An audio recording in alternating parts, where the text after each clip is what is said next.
student was never aware of what was happening, and it took a lot of effort for us to be able to trace this particular student, and that's how the student ended up taking that opportunity. So it clearly demonstrates that there are some assumptions which we could be making, that all parents have access to this information, when in real sense a significant proportion of these parents may not just have that information. So I think that there was no emergency involved in terms of speaking about this and playing this role much earlier than even what we are seeing, all these forms of demonstrations happening yesterday. It is a conversation that would have basically been ongoing. So I think NEMIS in itself is a good plan, it's well thought out, but I think that implementation of it brings unnecessary logistical challenges to significant portions of parents, which is unnecessarily, which is uncalled for in any form of unnecessarily. All right. Yeah. Peter, yes, I understand that, you know, it has caused quite a confusion, even yesterday when the PS for Education tried to resolve those issues, Peter. Yes, it's the issue, I agree with what Amos is saying, that NEMIS is a good idea. And you see, change is inevitable. Kenyans must learn that change is here with us. We are talking about digitization of the education system, whereby we want to make the education system digitized. The world has become a global village. We can't keep on hyping this idea that we don't have internet, we don't have connectivity. It has reached a time whereby even in those remote villages, and now we talk about devolution, whereby county governments are now reaching out and making sure that even the remote person in the remote part of this country is getting some form of information and some form of linkage. What we are saying is this: NEMIS is a good idea whose time has come. Parents have to accept it, they have to move on. It will help us to eliminate corruption, whereby a school like Pangani Girls had 110,000 applications when a school has only 400 chances. Now, 110 applications to join Form 1 at Pangani Girls can only be sorted out well using a computer. It is the one that can give us a good outlook of what is needed and what can be done. To do that, we have to accept technology. We can't run away from it. We have time as for Kenyans to accept it and just know it is here with us. We can't do anything else. Yes. Maybe I think this is important to make this rejoinder to what Peter is putting across. Nobody doubts what he's putting across. But I think that is a little bit unfortunate if we do not equally empathize with parents who are agonized this morning. Because as I'm putting it, it was not an emergency. This is a program that has taken a significant portion of time to plan for it. And all that it does would be to do a better way of communicating so that parents are not necessarily inconvenienced. And in any case, if we really have to address the issues as they be, this system is not that it is foolproof 100%. It is not. And we can begin already singling out some of the issues within the system. Number one, there are head teachers who went ahead and allocated and gave slots to parents without necessarily going through NEMIS. What has happened through negotiation with the KESHA, which is the Secondary School Heads Association, and the Ministry of Education, is to allow them to regularize. Now, what happens in that process of regularization? How are we sure that the regularization process in itself is fair? And yet this is what NEMIS is supposed to address. So I think that it's the highest time as a country we value that every person in this country matters. They do matter. Let me just finish. Right. The fact that it is serving 80% or 90% does not mean that the 10% should be defranchised. We have a responsibility as a nation to serve every child in this country. And that's what we are putting across, that it should have been possible that this information goes out ahead of time so that parents can prepare for it. They have not committed any crime. And Mr. Munga, for your information, it is not the responsibility of the county governments to ensure connectivity and internet connectivity across the country. The constitution is very clear. ICT and NOFB is a responsibility of the national government. So let's not simplify these issues when parents are going through a lot of problems down there in the village, and we want to simplify it by saying that technology is here to stay with us. It is there, but it does not mean that you should bother on disrupting people's lives. Amos is just... why do you feel like those sentiments are not aligned to the reality of the issues here? The truth of the matter is this, and Amos knows, the number of children who sat exams this year, KCPE, was 1 million plus. What Amos is talking about is those things of 1990 where we had 100 or even less candidates sitting the exams. We are talking about 1 million plus students sitting exams in this country, and all of them seeking 100% transmission to the next level. We are talking about changes in this country. We are not going to handle them the way we were handling things during the Stone Age or during independence. Things have to change. And people like Amos who are in research and parents in this country must learn that we have reached a place in this country where things are changing, and we are changing with them. Now, let me say this. What is the alternative? You see, critics and other people who want to poke holes and punch all over, like our brothers who are in the research, do not give us a good alternative.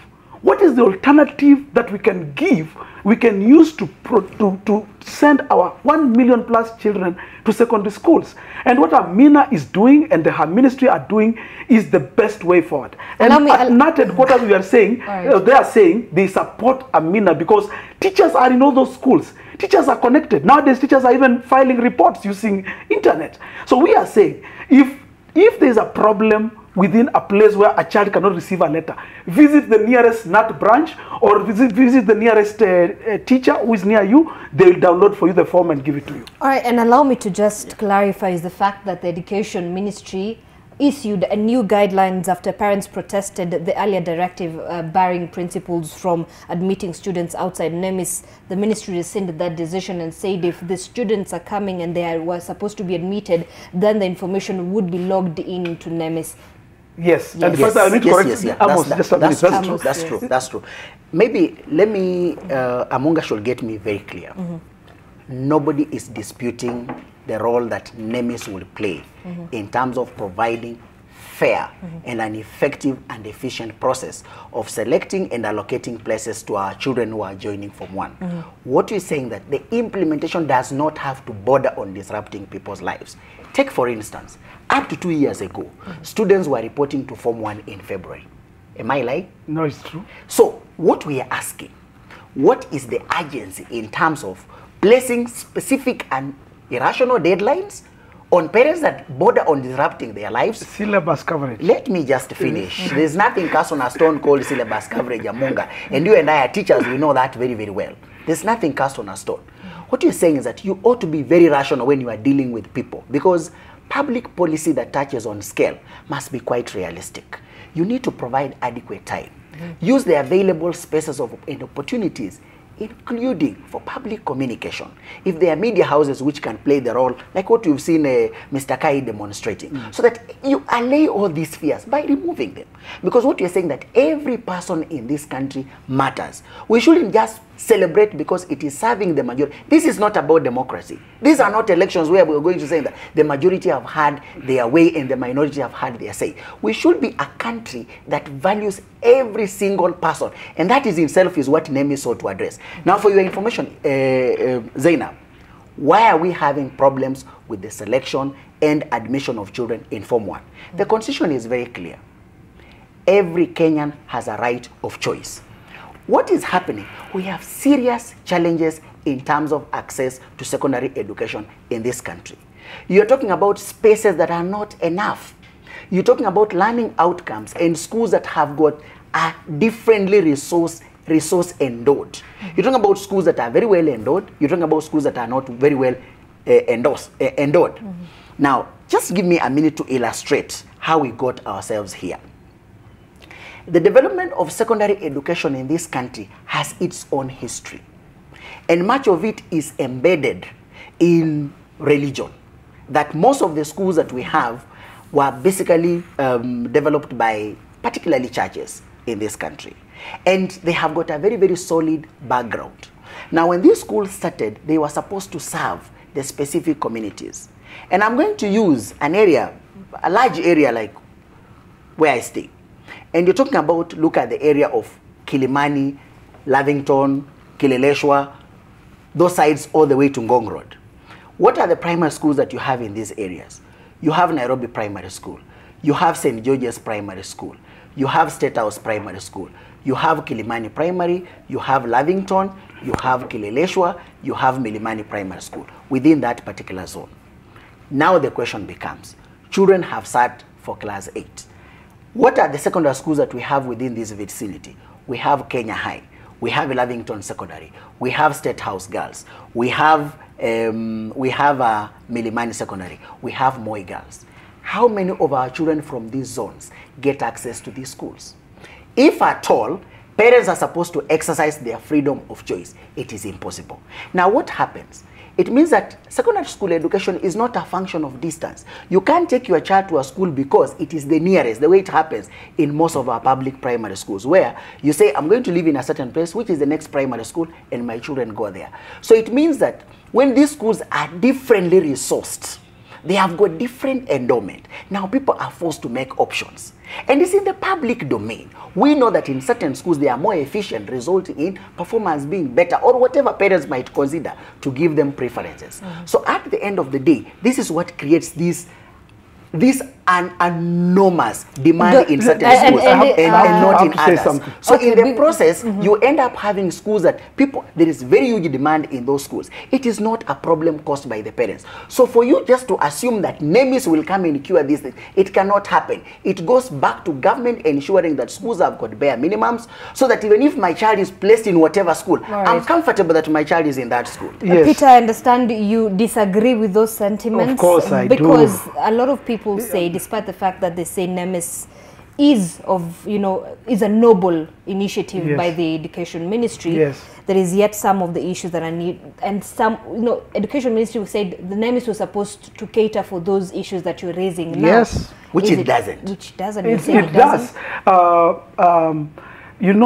The good thing about some of us that we talk from the ground.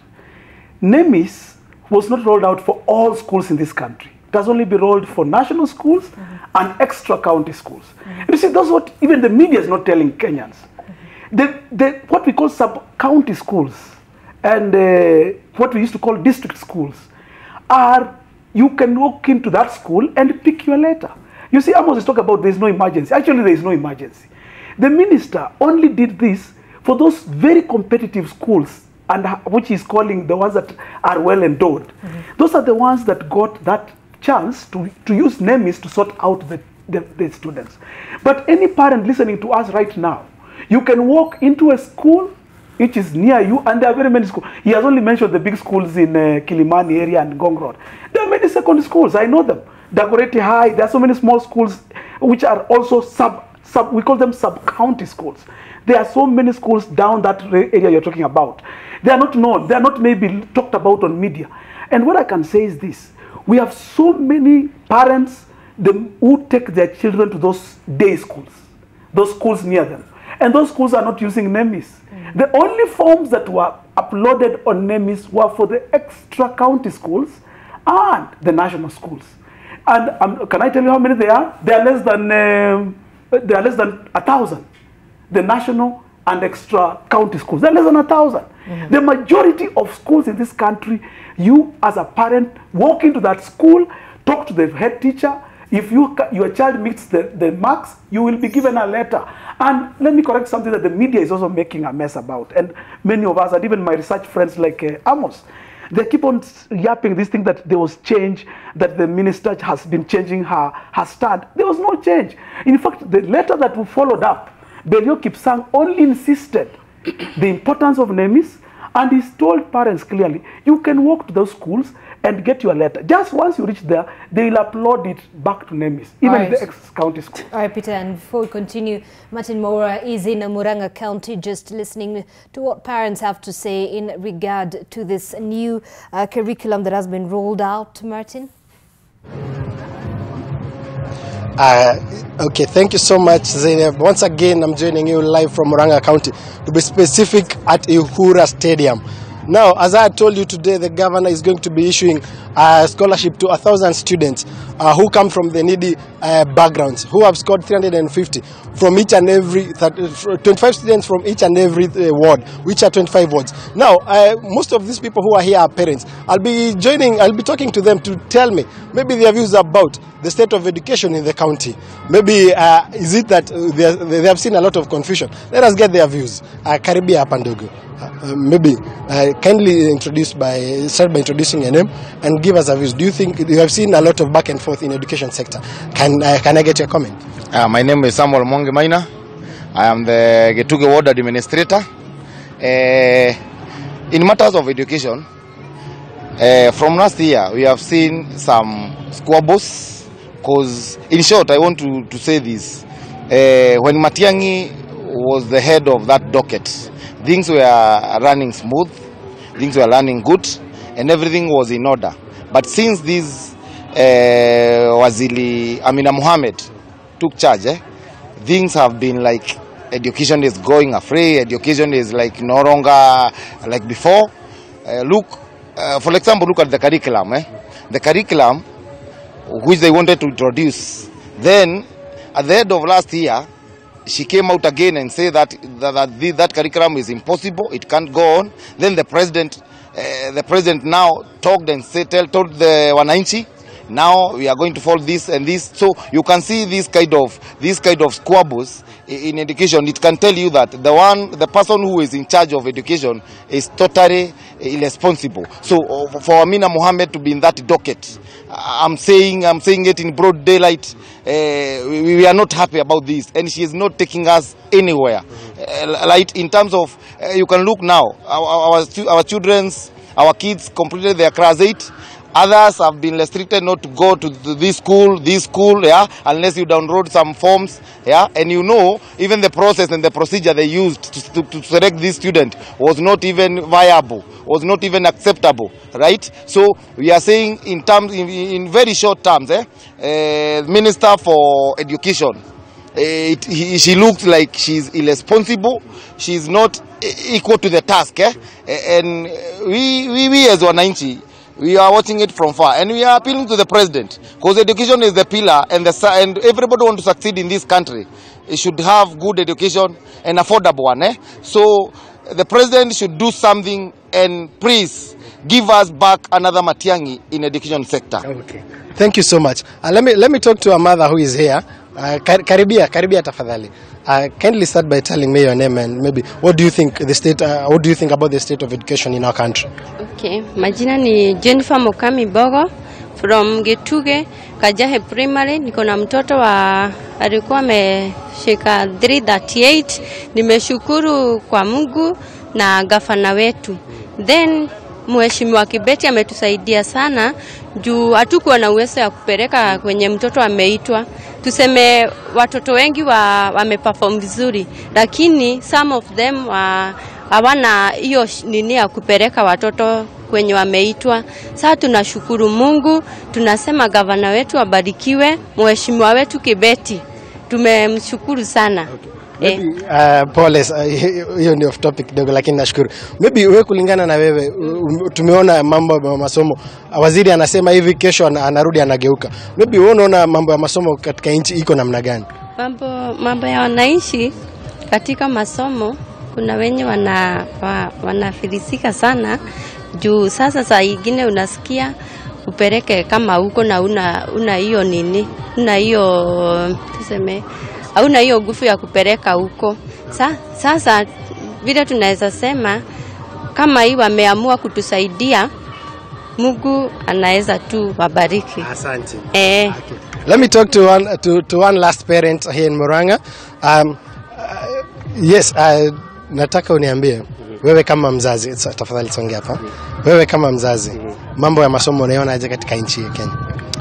Naona mambo ya masomo haiendi kulingana na direction ambayo inafaa, na ninaona kuna stahili kuwa na marekebisho ambayo inastahili kuchukuliwa kwa dharura. Isipofanywa hivyo, hali ya masomo Kenya itakuwa imesorota kabisa, na kuna stahili serikali iangalie hii sekta sana, kwa sababu isipoangalia hii sekta kutakuwa na shida kubwa ambayo itampata wanafunzi wetu na itapata wazazi.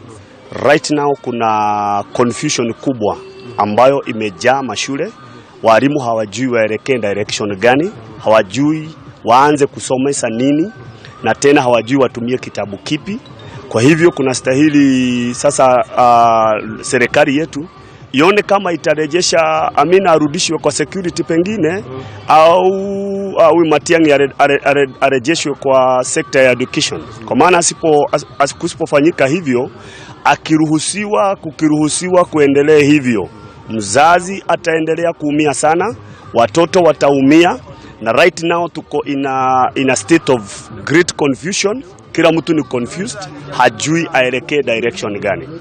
Yeah. Maybe wewe kulingana na wewe, apart from sasa mambo ya curriculum, unaona ni shida gani zingine ambazo zinaweza kumba maneno ya shule?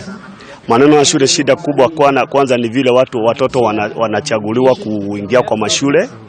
Kunaonekana ni kama wale watu ambao wamesimamia hiyo kamati ya kuchagua watoto, wengine ni kama wako na shida, kwa sababu hatuwezi kuelewa kile kinafanyika. Mtoto wa kijana anapelekwa shule ya msichana, anatumwa shule ya msichana, na hatuelewi sasa kile kinaendelea katika hiyo area. Kwa hivyo hizo kamati ambazo zinapanga hali ya watoto ile shule wataenda, inastahili hata hiyo irekebishwe.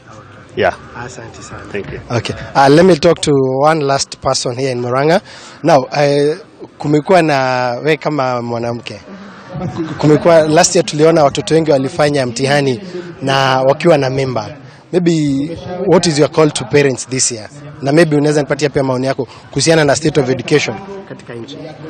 Okay, nitaanza na hiyo state ya watoto wengi kupata mimba, watoto wasichana.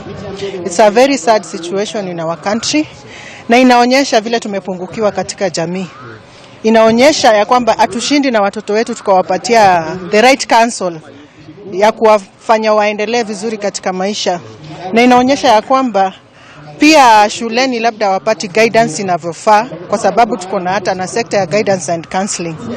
Alafu kitu kingine pia, na wale ambao wanafanya hicho kitendo kwa watoto hawajachukuliwa hatua kali, ionekane ni kama ni makosa. Kwa hivyo ni kama ni kitu inaendelea. It's a very sad situation. Mimi kama mzazi sipendelei. Sasa tumeona kumekuwa na confusion katika hii Ministry of Education. Yes. Maybe unaweza maoni yako kuhusu ni nini kinafaa kufanywa ndio mambo yanyooke? Kwanza tutaanza katika selection ya mashule. Hatujafurahia, as parents we are not happy. Tunasikia ni kama choices za watoto hazijaheshimiwa. What is the need ya mtoto kuchagua shule na hafanye bidii aende katika hiyo shule kisha aitwe kwa nyingine ambayo hakuchagua, zingine ziko mbali? Ni kama hawajazingatia sana umuhimu wa kuchagua mashule. Hata kama kungekuwa na ni kama mtu anachagua katika kaunti nyingine iliyo mbali, ili watu waweze kuchanganyika na kuzoeana kama jamii mbalimbali, inatakikana kuwe na mwelekezo mwema. Lakini kwa mwaka huu kama wazazi we are very disappointed, especially kwa selection ya mashule, na tunaomba Bi Amina ajaribu sana aone hilo jambo, na tunashukuru ya kwamba alisema aliruhusu walimu wakuu waweze kuadmit watoto katika mashule. Yes. Thank you. Thank you so much. Zainab, those are some of the views from Murang'a residents. I'll be taking you back to studio. Thank you. All right, thank you so much, Martin Moura from Murang'a, and quite strong sentiments there from parents in that county. And before we continue with the discussion, I understand we have Sharon Baranga is in South Sea, and we understand the Education Cabinet Secretary Amina Mohammed will be flagging off free textbooks for secondary schools across the country. We'll be linking up with her in just a short moment. And you know, the strong sentiments coming from parents in terms of what is happening on the rollout of the new competence-based curriculum. But Sharon, give us an update on what is happening.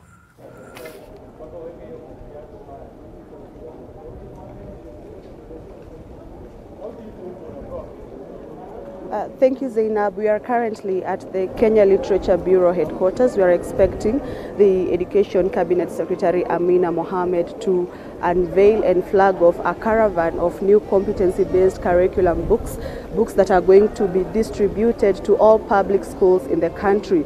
Now, the books that are going to be distributed as of today are for English and Kiswahili books meant for grades 1 to 3, because the CBC rollout is going to be targeting at the pre-primary 1 and 2 and grades 1 to 3.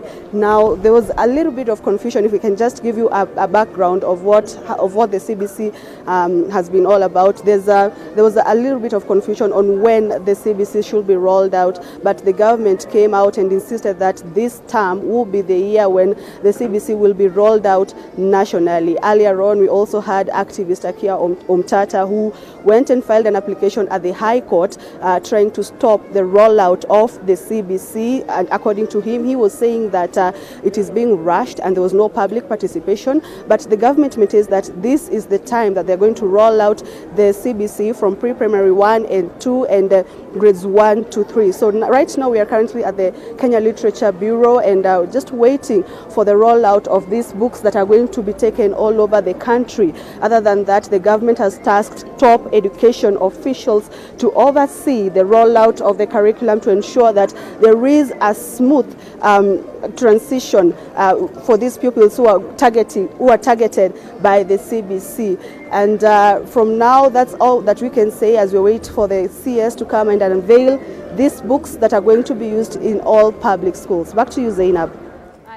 Good morning. If you're just joining us, welcome to NTV Today. Thank you so much for staying with us. Our conversation today is on education matters. I am with Amos Kaburu as well as Peter Amunga. Amos, I'll start with you. We've heard of a lot of sentiments from parents across the country on the rollout of this new curriculum. Do you believe it was too rushed? Thank you. I don't think that the curriculum rollout was rushed. I don't think so. What has just happened is people entrusted with the responsibility of steering the process have not been so clear in terms of earning the public confidence.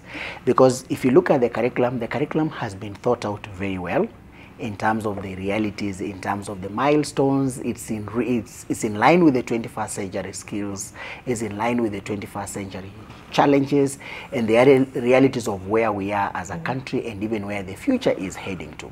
Because one characteristic of the future is that we cannot train with the specific careers in mind. Nobody knows jobs for the future. If 15 years ago you asked Kenyans about anything to do with data analytics, financial analytics, these are things that would not make sense. Even if you talked about oil and gas, for instance, engineering in Kenya, no one would have listened to you when we were going to college. Software engineering was something very, very wild, but these have now come and taken over as a storm. So it means that you cannot teach children for the jobs of the future because they are not specific. You're not going to stand before children and just tell them that who was the first president of Kenya. The first president of Kenya was Jomo Kenyatta. This is information that children can Google and get anywhere. You can't tell them about how many colors are on the rainbow. These are things that they can get anywhere. So it means that the way we teach our children, the way we design education has in a way to change. And that is one of the things that this competence-based curriculum thought to achieve. Now, is it timely for us to implement it? It was supposed to be implemented yesterday. Now the question now becomes, what should the implementation look like? In any form of radical change that is happening on this kind of scale, you need to have thought out very, very well. And the change leader should be very specific. And that's why at this point in time, I must credit the president for now taking the initiative to lead this process. Because what was coming from Jogo House was extremely worrying. You cannot have a cabinet secretary issuing a statement this week, next week issues a different statement, and the other week issues a different statement. Because the kind of signal that you send to the public is that you are not sure. Because if you come in public and tell people that the curriculum design was rushed, it has not been given enough money, then a week later you come and tell people that we are ready for implementation. What has changed? And that's why Kenyans are concerned. Yes, that's why Kenyans are concerned. So it follows that that's why we have to listen to the highest office in the land, which is the president, telling us that I take responsibility for the confusion that has been there, but give us an opportunity to implement the curriculum. And that's now the kind of support that now we need to give to him, because the president has all the instruments of power, including signing executive orders that are in a position even to ask Parliament to pass a supplementary budget. So in your opinion, you feel it was not rushed? It was very timely? It was timely. In terms of the philosophy, it was right. In terms of whether we should set it in 2019, I think that we could have had a little bit, even just 1 year, for us to make sure that everything is set, even if it's 1 or 2 years. For your information, Uganda finished designing competence-based curriculum in 2006. They have not implemented it 13 years later. Peter? I don't know why today I can't agree with Amos in many things that he's saying on live TV. We were not ready. It was rushed. You don't talk about a curriculum before you talk about teachers. Listen to him telling us that the president has executive powers, he can decide this and decide. It is teachers who are in class who determine if a curriculum can take off or not. Remove a teacher from the curriculum, from the class, you have no curriculum. You have nothing to talk about. CS Amina Mohammed listened to a report, and I attended that meeting. I accompanied the NAT Secretary Wilson Sosion to KICD. And I sat in a meeting where Amina Mohammed listened to a report from technocrats. Among them was one Laban Airo, professor at the university, at Mo University. And he's the one given the responsibility, he was given the steering, he's the one steering, the chairman steering that committee to look at how possible it is to implement. And Airo sat and gave point by point of how the curriculum could not be implemented now. All of us who are there, including churches, faith-based organizations, Muslim leaders, you know, all these people were there. And we all agreed with Laban Airo that we were not yet ready.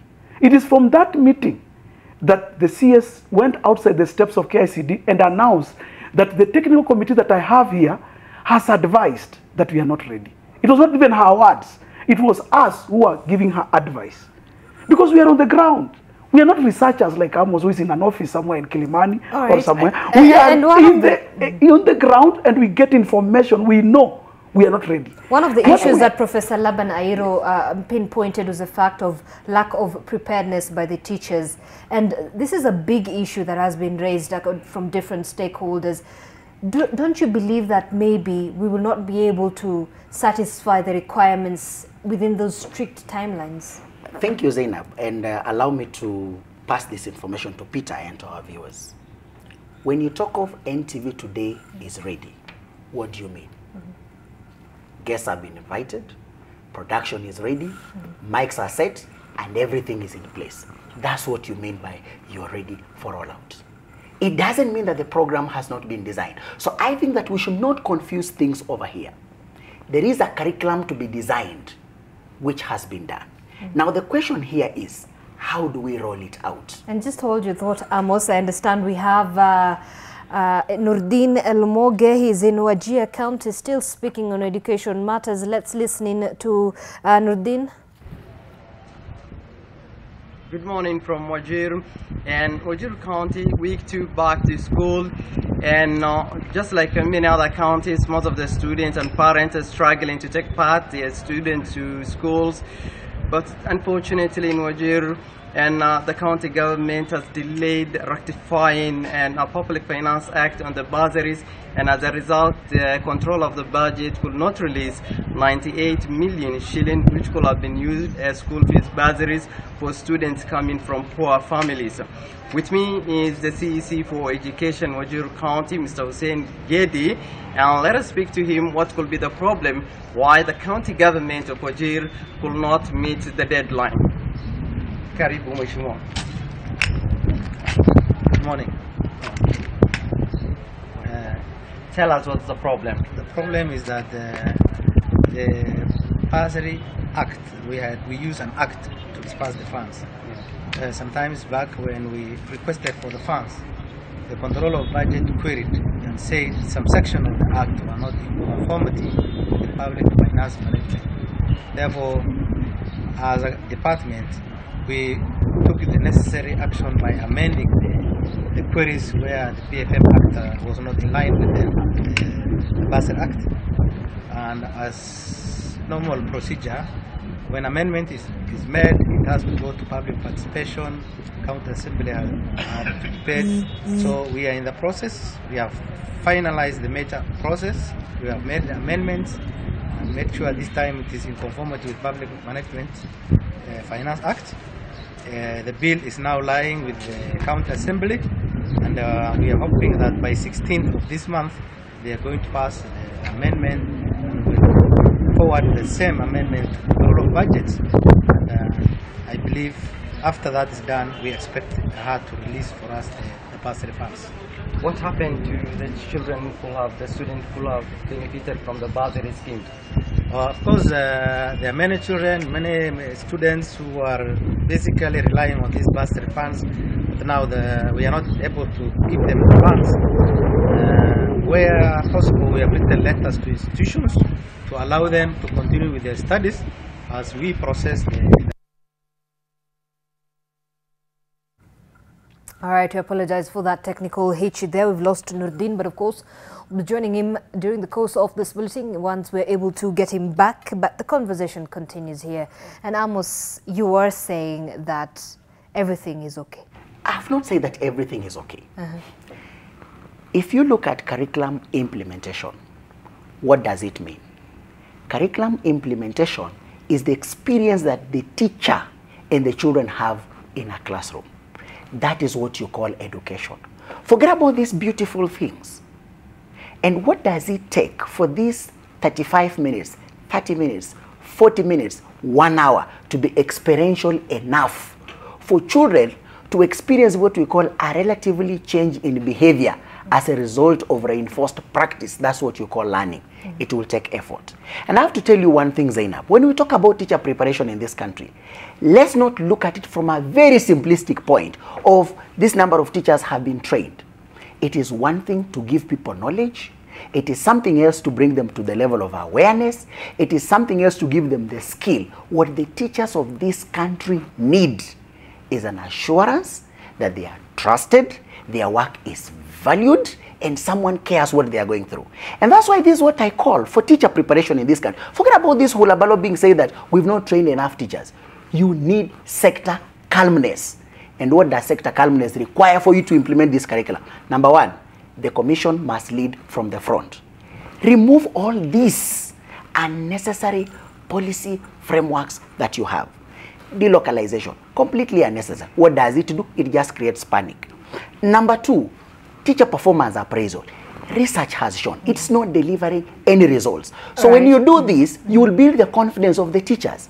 With the little information you've given to the teachers, they're able to wiggle through with the curriculum. But what we are saying, it would require a leadership that is very firm. And that's why I'm saying that it is good that the president has come on record so that he comes to understand what specifically will it take for the curriculum to be implemented. If this is not done, let me assure you one thing, Zainab.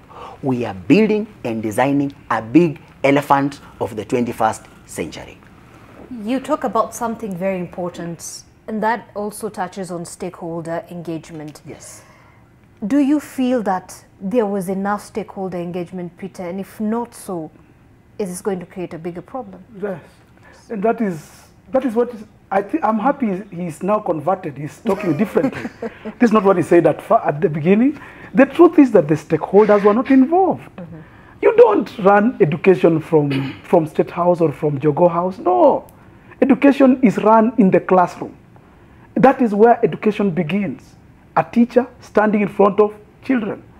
Now, stakeholders, all of them, we're talking about publishers. The people who seem to be happy about it are publishers because they know what they are getting. But talk about parents. This CBC curriculum, almost 70% of it is going to depend on parents. Parents are going to be part and parcel of it. A child is going to learn a lot from the parents. Parents don't know. You've just seen them on your interview here. They've just said, we don't know what this is all about. We talk about quality assurance officers, people who we used to call those days inspectors of schools. In that stakeholders meeting that we had, we were told that quality assurance officers are not aware what this CBC is all about. What are they going to inspect? But the most important thing is this, which I don't know if Amos knows this, that content is lacking in this new curriculum. Content developers have not been involved. Those are the main stakeholders. In fact, we are told one of the creators of this CBC curriculum, one of the main directors and pushers, is an ECD teacher in UK. What content is he bringing to us at high school level, at the university level? The stakeholders were not involved. Let me say this and finish on that question that you've asked me. We've seen so many political blunders in education. Most of the things that you have heard parents talk there on TV, we are having when one minister comes, a minister tries to outdo another one. Amina has been trying to stabilize, but she's getting a lot of pressure from her predecessors who are telling her, we started this thing, we want it done. Don't try to pull us behind. So as much as she's trying to stabilize it, she's being pushed from other quarters, political quarters. Remember the laptop issue, where it became some political statement, and everybody went around saying every standard one is going to have a laptop, and at the end of the day, it was a big white elephant. There are laptops in those schools and nobody's using them. That is a fact. Nobody touches those things. They are rotting in those schools. Before you involve a teacher, don't make a political statement. Call us to the table first. Call Sosion, call the NAT, call all of us, and tell us we want to do this, then we will tell you how to do it. And then we have the Council of Governors also coming into the play, where they're saying the counties are not yet ready. Isn't it paramount to also have the counties on board as much as you want the teachers as well on board? Thank you, Zainab. And this goes back to what I mentioned as leadership. We ought to understand the operationalization of education in this country. You have a ministry that takes overall leadership in terms of policy. And implementation of education largely in this country has been given out to different agencies. You have got the commission, which is in charge of the human resource component, which is the teacher management. You have got KICD, which plays the role of curriculum development and research. You have got NEC, which plays the role of assessment. You've got KEMI, which does some other forms of training and all that. But the quality assurance, which Amunga knows and I know very well, that has been a big bone of contention, in the sense that at one point the commission argues that they should be in charge of quality assurance. The ministry itself also argues that it has got the Directorate of Quality Assurance. Now, this is what would have happened if I was working for the government or if I was advising government. This is what it will entail. The leadership ought to bring all together all these agencies so that they are looking at it from the same point.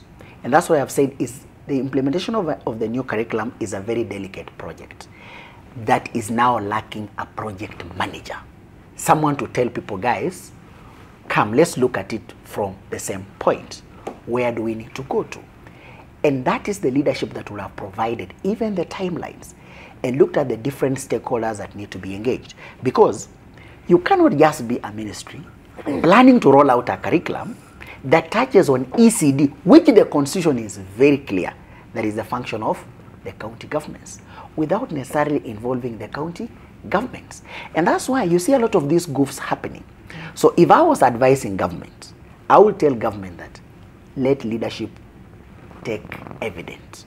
But the challenge we have with this country sometimes, a few people, especially those who have the responsibility of advising senior government officials, sometimes deliberately either refuse to advise or they choose to give wrong advice. For instance, in our wisdom as the people of Kenya, through the Basic Education Act, we created a unit called the National Education Board that is supposed to be advising the Cabinet Secretary on matters all policy. This unit is functionally dead. We expected that we would have created the Education Standards and Quality Assurance Council. It has not been created. So it's, as we speak now, it's a small appendage as a directorate within the Ministry of Education without staff, one that is not facilitated.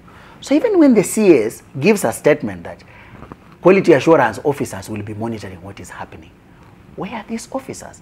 For a fact, as Amunga is putting, and this one we agree 100%, nobody can monitor the work of the teacher except the teacher themselves. You have to facilitate them. So on this one, the ministry has goofed big time. And that's why I said, if we are not careful, we are building a huge white elephant. I don't know if you can give me 1 minute to say something. Yes, Peter. Apart from just what Amos is saying, you saw the problem that were coming from KICD, the books that we are just about to see them being taken to, across the country. These books have mistakes. We have, as teachers, we pointed them out. They are the worst books we have ever seen in our classrooms. They were not researched. They were rushed.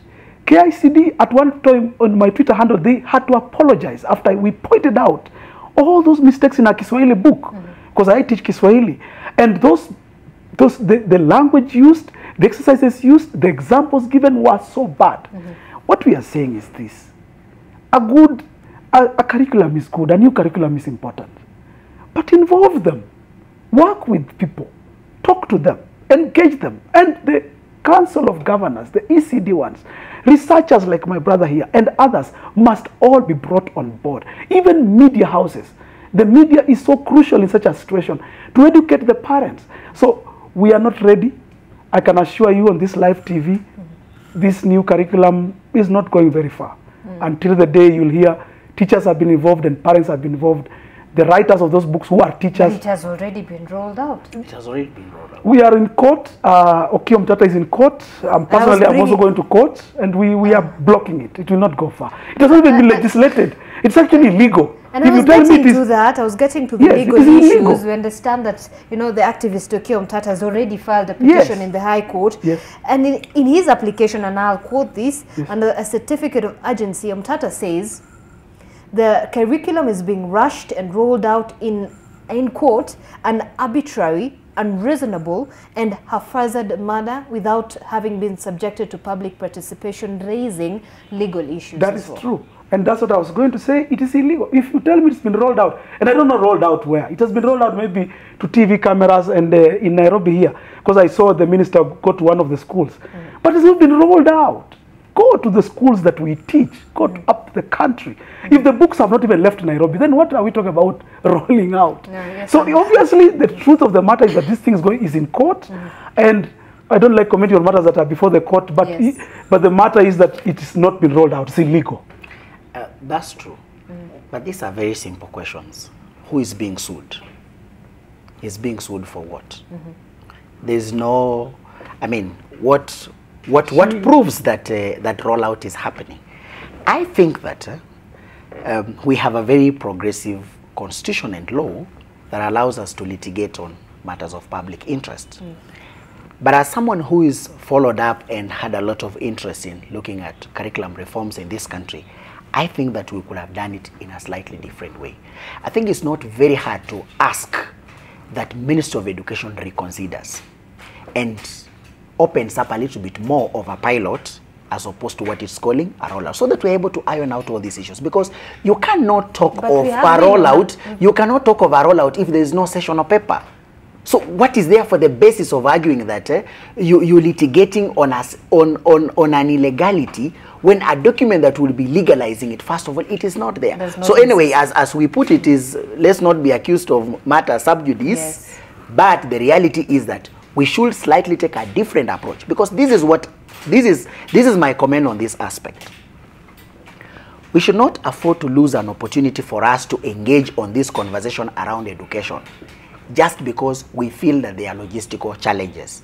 We should be able as a country to sit together and ask ourselves, because this discussion started way back in 2010. In fact, when someone talks about public participation, the recommendation of the new curriculum is a recommendation of a public task force that went around collecting views from the public. So it is not something that someone sat somewhere and said that we are going to implement 2663. It is rather a recommendation of a report that was funded by the taxpayers, the Odhiambo Task Force report of 2012, which has been followed with the needs assessment. We've had a national conference on the same, and the conversation still continues. So for me, I will say that rather than taking these extreme positions of we are either going to court, we are going to block it, and we know how a legal and judicial system works in this country. You get conservatory orders, cases maybe will be mentioned next year part 1, and we get ourselves dragged into all this. We should be asking ourselves, is 844 the best thing for us to live with? Most of us say that it is not. Therefore, what is the conversation that we need to have for us to unlock this impasse, so that we're able to give our children experiences that guarantee them of a better future? Now, allow me to ask, do you feel that the hurdles that are facing the new curriculum outweigh its benefits? I mean, these are implementation challenges. These are implementation challenges. It's like you want maybe to say that I want to travel and go to Kakamega. What do I want to go and do Kakamega? I want to go and visit my mother. That is what you want to go and do. Now you're facing logistical challenges. How do I reach Kakamega? Should I fly to Kakamega? Should I use a vehicle? Should I walk to Kakamega? And now vehicles are full. What should you do? So we should therefore be able to separate the two things. There is the good in the curriculum, which we want, whether the content has addressed it or not. This is something else. But all of us know that there are shortcomings within 844. So the conversation is, how do we overcome these shortcomings? And this is where we are differing. So we should not allow how to override the what. That is what we are requesting. All right, Peter, I know you want to respond to that. He but has digressed a bit. Yes, listening a parent from Tharaka-Nithi County there in Kakamega, he says it is quite simple in terms of admitting their student, but then Amos says it does not cater for all parents. For all the parents. For all the parents.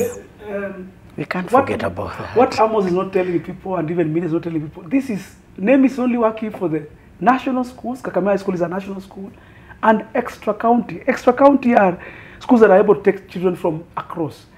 A parent from Tharaka-Nithi County has just said there, I'm happy. It's smooth. It's easy. His child has gotten a chance to learn in one of the best schools in this country, and another county in Kakamega for that matter. What we are saying is this: NEMIS is a good idea. Many things are good ideas, but when they begin, they will always get opposition. Change is never accepted, and even in Kenya, no change is hated.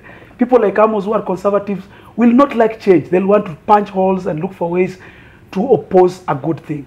Congratulations, Kakamega High School and NEMIS. Yes, Amos.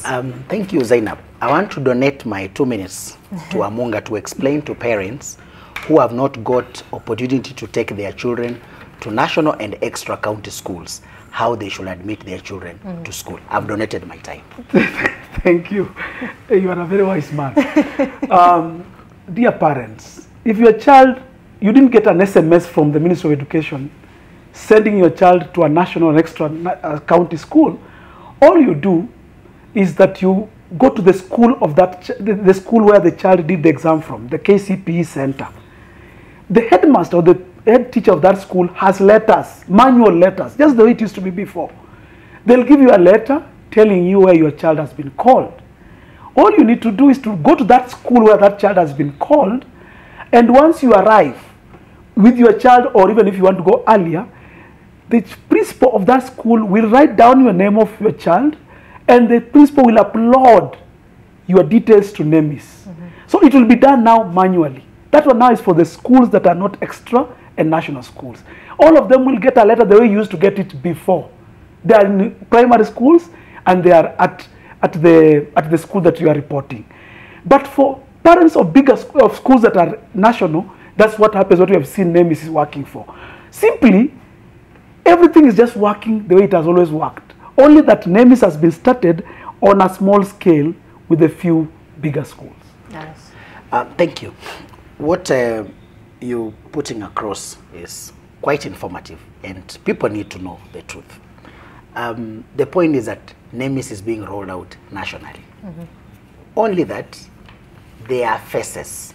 That's true. The full admission and selection is happening only in national and extra county schools. That's true. For the rest of the schools, the information will have to be uploaded manually. Later. The selection is happening as it used to happen. Which means in a certain way, you wouldn't have cured all the issues as you wanted. But it's a great step to start, and that which no one is disputing. Because we have to understand, Zainab, how did we reach where we have reached? There was a lot of hemorrhage and a lot of wastage in our schools. Schools or ministry has never been able to capture appropriate or accurate information on the number of children in our school. And therefore, NEMIS provides a good opportunity for us to be able to, one, tell how many children we have in our school system. Number two, for us to track all the children, so that it is not just about the numbers. You're not saying that we have in the school system 3.5 million children attending secondary school, but rather you can say that Peter Amunga is a student in this particular school. Amos Kaburu is a student in this particular school. And if in Amos Kaburu exercising his freedom of choice, chooses to choose from school A to school B, the government will still know that the money that we send to Amos Kaburu should now not be sent to school A, it should now be sent to school B. So NEMIS in itself addresses that issue of financial efficiency, which nobody doubts. And also, it addresses the issue of NHIF for secondary school children. The children in all high schools are now covered. And so we do actually agree that NEMIS here is going to solve some of those issues. It is the greatest idea. Yes, it is. Nobody doubts, because the project of NEMIS is a project that started way back in 2010. It was already being funded by DFID and a host of partners, World Bank, who are already working on it. So it's been something that many of us have argued over time because of the inaccurate data. If you ask how many children are in the school system, some people will tell you 12 million, others will tell you 13 million, others will tell you 14 million. Now let's just educate our viewers for them to understand why this thing required urgent attention. Last year, when pins were being picked for children, the system found that there were more than 500,000 ghost children. What does this mean? Corruption. In a primary school, 1,000 children extra means government loses 1.5 million children. Shillings. Shillings. Yeah. So if you have got more than 500,000, it means government is losing 500 million. Now take it to secondary school, where government is giving a grant of 22,000 per child. Per term or per year? Per year. Yes. If you have an exaggerated figure of 10 children in one school alone, that is 230,000 lost. That's true. 100 children, that will mean 2.3 million Kenya shillings. That is the reason why, for us to seal some of these loopholes, it is important to have this integrated system which disburses money on the basis of a head, not on the basis of a number. That I have 300 children, multiply that number by 23,000. Rather you say, I have Peter Amunga, I disburse money for Peter Amunga. Right. I have money for Amos Kabur, you do that. So nobody disputes that NEMIS is a great idea. All that we're saying that the same way we are arguing about implementation of the curriculum is the same way we should be arguing. That when it comes to implementation, it should be done in a manner that does not defranchise anyone. And number two, you need to communicate. Because as we were saying, if at all people are using this opportunity to buy spaces and you're already regularizing these admissions that were given, what are the chances that this one has perhaps not been abused? All right, and Peter. Yes, and Amos is a wonderful gentleman. He changes, you know, like a chameleon, but he has agreed that NEMIS is a great idea. And there was the circular that came from the minister and the second circular that followed up, there was no confusion about it. What the minister was just saying is that for those parents of those schools that are not extra county or national, just go to those schools and get your letters and be updated on NEMIS manually. So NEMIS is a great idea, dear Kenyans. Let us embrace it. It cuts out corruption. Corruption whereby, as he puts it, not only from the way of the money that is sent to the school, even the admission itself. A school like, say, Pangani, or I'm just giving an example. We have cases where principals were collecting 5 million per every admission process. 5 million and above. There were schools where they had formed a committee whereby once a parent shows interest that you want to get your child in that school, what you need to do is you talk to a member of that committee, they are able to look at the results of that child, they'll sort it out in their own manner. Okay, the child has qualified. Many children qualify to join even, say, Kenya High. But not all of them can get a chance to get into Kenya High. So now what was making them to qualify to get into a chance to get there was how much they were carrying in the pocket. And private schools were very good at this. You'll go to a school like Elias Boys and you discover all the students who have come to that school are from private schools, private primary schools. Why? Because a good private primary school will talk to people in say, and I'm giving an example, Alliance High, and the people they'll have the results of their kids. They push it to the person who is admitting children at Alliance.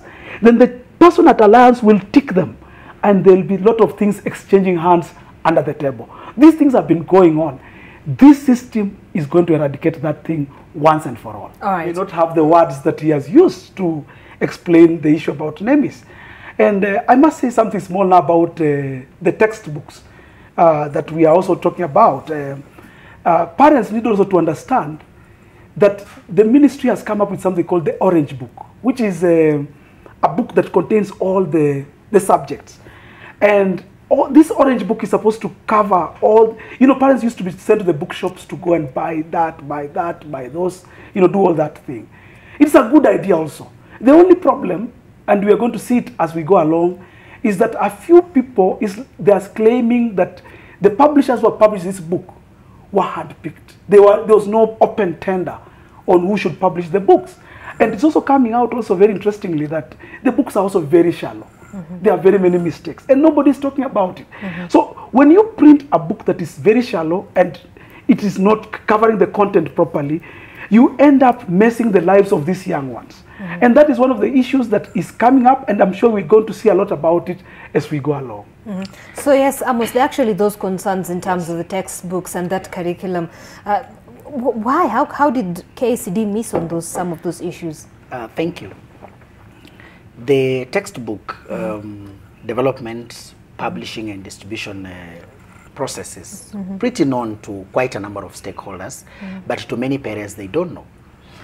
And I'm actually surprised when parents are made to go and buy books, because public schools are supposed to, the function of buying books is the responsibility of school instructional material committees, SIMSIC, are the ones which basically procure textbooks. So the case of textbooks should be, a challenge should really be occurring in private schools, because they are the ones who don't have grants, and some of the private schools, like where some of us educate some of our children, because we educate both in public and private, some private schools already procure books. So what Amunga is putting across is very, very important, because many parents have fallen a victim of buying books that are not approved. In fact, I was actually so shocked that I walked into a bookstore over the weekend and found revision book for competence-based curriculum for grade 1. And I was asking myself, honestly, I don't know, so what will help that child to perform very well when they'll be doing their class 6 exam, grade 6 exam. Really? Because this is like, these are really business interests taken a little bit too far. That's one of the things. But then number 2, we must appreciate that the way these mixed signals have come have brought about a challenge. I have personally spoke to some of the publishers, because Kenya is rated as one of the countries in this region that has pretty quality textbooks, because that's why our publishers are able to publish for Uganda, or markets such as Rwanda and Ethiopia, and Burundi. Tanzania, the government takes charge of publishing textbooks, so they are able to regulate the quality of their textbooks. One of the concerns that that many of us agree to it is that the quality of our textbooks, particularly for CBC, is not very, very good. But let me tell you one thing, that in my interaction with so many teachers, and in our research, this is what we've established, that the design of our education makes our teachers to be heavily reliant on textbooks, because that's also how the system is designed, that in the absence of a textbook, there's very little that a teacher can do. And that's why there are lots of challenges. Which textbook should we buy? Which ones should we not buy? And now when you've got a rushed process of approval of textbooks mirrored with a lot of challenges of corruption, because we cannot rule out that the way books are approved in case, there is a serious problem, a big problem. And this process now needs to be a little bit made more open, so that Kenya has really come to understand how do we arrive at the textbooks that we see on our shelves, because it's a process riddled with a lot of mystery. It's like what you call the Bermuda Triangle. What goes in, you really can't tell what goes out. Much as we are told that there is a lot of anonymization, but there are a lot of concerns raised. Same authors, people bringing to us quality of, and these are basic metrics of looking at, for instance, a quality textbook. You're looking at the quality of the paper used, because as people in business, they will not want to use the best of the paper, the art paper, because if a book is going to last for long, then it means that you won't be in business for a longer time. But you also have to exercise your moral responsibility, that you just can't really be fishing money from parents and from the public every year in the name of buying textbooks. Because as we talk about textbook shortage in this country, we have been buying textbooks from the year 2003. How come our schools still don't have textbooks? So it's a bigger conversation that we really need to engage in. But the kind of books we have right now, they have a challenge. But if we are able to support our teachers in a very, very strong way to begin to emancipate themselves from the over-reliance on the textbooks and the conventional classroom. Because Amunga and I, who have been teachers, know this very well, that if you remove a textbook, you remove a chalkboard, you remove a classroom, most of us will say that learning has been paralyzed. Because that is how we've been conditioned as teachers, that this is how instruction takes place. But if you look at it broadly, education will happen much more, even in the absence of some of these very, very critical inputs that we have for a very, very long time thought that they are the inputs towards education. So this is a conversation that we need to pick up and continue throughout. And that's why I would say that we should close out this conversation on CBC. The challenge with this country is that we reach a place and we say, now we are putting a full stop. This conversation has to stop. But CBC is supposed to be an ongoing conversation throughout. What is it that is appropriate? How are we flexible? Because that's what it aimed at achieving. So if you're telling us you want to give us a system that is flexible, but again it becomes so rigid, it's telling you're telling us that children can plug in and plug out, but you're still telling us that this is capped on grade 2, this is capped on grade 3. These are conversations that should be opened up. And I don't think that moving to court is the best way to do it. Let's allow this conversation to take place in every church hall, in every mosque, in every public baraza, in the town halls, in matatus, in the media houses, in our estates, in our resident associations. This is the kind of conversation that should be taking place, because no conversation in any country attracts a lot of interest like education, because this is what touches the lives of the future generations, and everyone has a stake in education. All right, I'll just mention here a very interesting quote from someone. He's saying, the new education change faces irrelevance unless it bridges the gap between how students live and how they learn. Students spend their adult lives in a multitasking, multifaceted, technology-driven, diverse, vibrant world, and they must arrive equipped to do so. So do you think this new curriculum addresses those issues? The new curriculum obviously addresses those issues.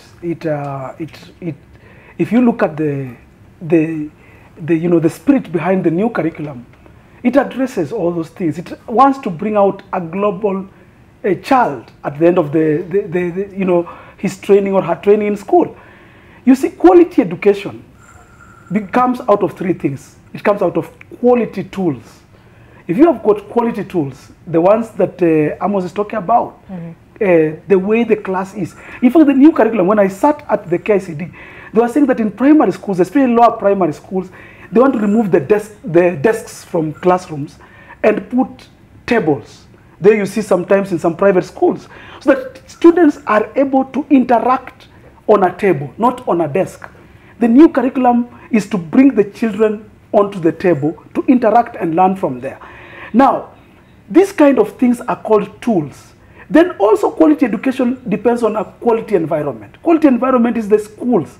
When you see students still sitting on stones in schools, then you can be sure that that's not quality environment, and it cannot bring about quality education. When we discover that children are coming to school and they are in schools that have no roofs, the walls are mud walls, then honestly, there is no way you can talk about quality education. And what your reader is saying out there is, you must improve on the tools and the environment. But the third and most important factor is quality teachers who are well paid. Let me add that as a member. And there are those issues, and even as we come to the end of this interview in just a short moment, I'd like to get your sentiments on generally. Do you think we lack leadership in the education sector, Amos? That is not far-fetched. We lack serious leadership. And I think that we've made significant attempts in terms of bringing about leadership. But I think in the process we're still mirrored by a lot of, we still see a lot of individualism. I wouldn't say that there are no leaders, but we are talking about the corporate leadership. As I said, talking about this is the ministry that is supposed to take leadership of everything that is happening. And this continuous bickering between the Minister of Education and the Commission are completely unnecessary. But then let me tell you for a fact, if the Commission had been supportive of what is happening right now, you will be shocked. What KICD required for training teachers was 1.6 billion. This is money that the Commission already has. It will comfortably take over the responsibility of training teachers, because it is the one in charge of human resource. And we talk about human resource development is a function of that particular manager. So when you've got a leadership that is not capable of negotiating, making people see how they can make concession, then it becomes a little bit of a problem. But we should take it, all of us, as our responsibility, so that even those agencies look at how we are looking at the corporate goal, subjugation of the individual to the corporate interests. That is not just about our agents, because one of the challenges, and which Amunga is not telling you when they were looking at why we had the gaps in all this, is that the agencies involved in the Ministry of Education got lost in what we call the silo effect. NEC is busy doing what Everyone is holding on to their mandate. This is our mandate. We can't let it go. We don't see, you see, they tell you, if this assessment part, give us that money for us to do it. If it's development, give us that money for it. If it's about training, someone tells. So if you remove all these things and let everyone come to the table and say, wait for a minute. We want to have a conversation on what is the right education our children need in this country. It will work. And when you bring about all these small stake agencies, the way we've seen, if there were concerted effort in terms of bringing together stakeholders, the way we have militarized examinations in this country, education in this country will work. Yes. Do you agree, Peter? Yes, I agree with him on many things. The only thing is, I don't know if he said we don't have leaders in education. But I said we have, but the corporate leadership is the challenge. Okay. Yes, that shared vision. So we agree on that. And the truth of the matter is that Kenyans look at the leaders in education more from the political eye. You see, Matiang'i had a lot of good ideas, beautiful ideas. If you look at the Matiang'i rules and all that. So is Amina, and Amina is actually implementing those ideas. The only problem we have in Kenya is not really the leaders in education. It is we are hard to work with. We are conservative. I've just been telling Amos when we were off air that many Kenyans are more traditionalists. We believe in doing things the way we were doing it before. So when somebody comes with a change, that change makes us, destabilizes us, and makes us now start hating that person. I've just seen a parent there speaking and saying that bring us back Matiang'i, we don't want Amina. When Matiang'i was in the same office, the same parents were also saying, we don't like even this Matiang'i. He's too hard on us. So what I'm seeing is this. We have leaders. The problem is us as Kenyans. Are we can we accept change?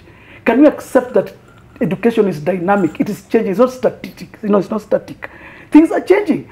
And right now we're talking about funding education from primary to high school. That means that there has to be changes on how, because this is being funded by the state. You're talking about national insurance, health care for all the children in secondary schools. You're talking about feeding children. All these things are going to need a lot of changes and a lot of challenges. And we are saying that Kenyans should be patient with the ministry. Of course, and those are your last remarks. Those are my last remarks. And Kenyans also should be happy. They have got a good union that represents teachers, and teachers are happy with that union because it is guiding them on what to do with the new changes that are coming out in the ministry. All right, maybe Amos, you have any last remarks, or you okay? I think that let's put our heads together. Being very confrontational does not help at the end of the day. And one of the things in my understanding of leadership is that the fact that you are the one ahead does not mean that you exercise influence over people. I think it's the highest time we began burying some of our egos and imagining that if I'm the one recognized, then I should be the one taking leadership. Like one of the things which we've realized, when there is a lot of stability in our schools, then education thrives in this country. So it's very, very important that government begins to understand what are these drivers to this calmness in the sector. And now in such a process, it's now very easy for you to introduce change. But when there are a lot of confrontations that we are pulling from different directions, then it makes very difficult for education to thrive in any country. My last part in short, it took Finland 40 years to construct the best system of education in the world. They didn't wake up one day and they had it. They had nobody to benchmark on the best system of education. They decided, they had the zeal, they had the will, and they went ahead to implement it. We can do it as Kenyans. We don't need any reference points. We are able to sit down as a country, sort out our issues, and be able to give our children the kind of education that they deserve that will give them a better future. All right. Thank you so much, Amos Kaburu, Senior Program Officer, Uwezo Kenya, also an education expert, also Peter Amunga, education expert, also a NAT advocate. Thank you so much, gentlemen, for coming in this morning. Well, the conversation continues on our social media at NTV Kenya, that is our Twitter handle, also at NTV Kenya on our Facebook platform at Zainab Ismail.